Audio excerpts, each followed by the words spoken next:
Okay, so problem 47. This is the one with the cannon. I'm going to draw a picture of a cannon, unfortunately. So we've got our cannon.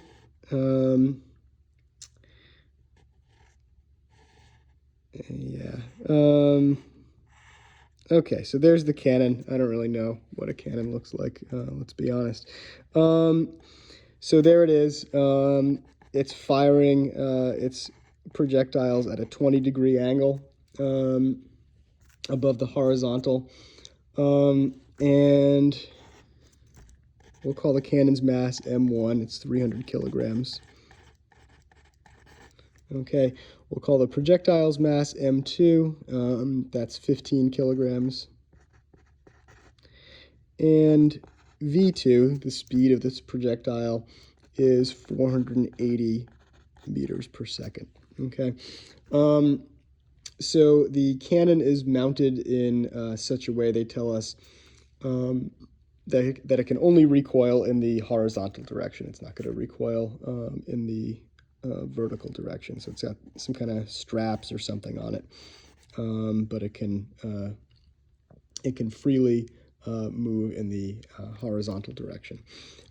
So what they want to know is the recoil velocity of the cannon if this shell is fired at a 20-degree angle at this speed. So part A is really, it's simpler than you might think. So initially, before this projectile is launched, the whole system's at rest, right? This projectile's at rest, the cannon's at rest. So the momentum is zero. So what we want is for the momentum after the projectile's fired, the sum of the momenta to also be zero, okay? So we can say that M1, V1, or we'll call it maybe VR for recoil velocity, plus M2, V2, okay, that's the momentum of the projectile after, okay, times the cosine of 20 degrees, okay, because that's the angle. Remember, the cannon can only move in the x direction, so it's not going to gain any momentum in the y direction afterwards. So it's only the x momentum of this cannonball that's going to produce a recoil velocity. That equals 0, okay? Or we can rearrange and just solve for VR, okay? And so we get that VR equals minus M2 V2 cosine 20 all over M1, okay? And if we plug that in on our calculator, remember M2 is that 15 kilograms, so minus 15 times 480 times the cosine of 20, okay? And then we divide by M1, which is 3,000, okay? And we get that VR, or the recoil velocity, is going to be 2.26 meters per second, minus 2.26 meters per second, because it's moving in the opposite direction as the projectile, which kind of makes sense. Then they want to know what the kinetic energy of the cannon is. So kinetic energy of the cannon, that's another pretty easy calculation. So K is just going to be 1/2 M1 VR squared, okay?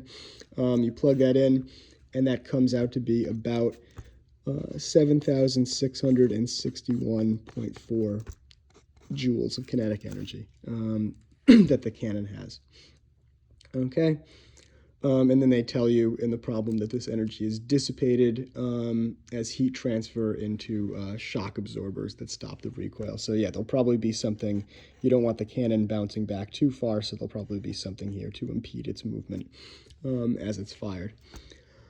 And C, they want to know what happens to the vertical component of the momentum that's imparted to the cannon when it's fired. So this really depends, at least in the short term, on what kind of surface the cannon is sitting on. So if it's on a soft surface, like let's say it's on ground, it's on dirt, this vertical component of momentum, remember the the projectile, as it's fired, the y component of its momentum is directed upward. So the recoil in the y direction is going to be directed downward. So if it's on a soft enough surface, the cannon will actually kind of tunnel into the ground. And this happens in practice.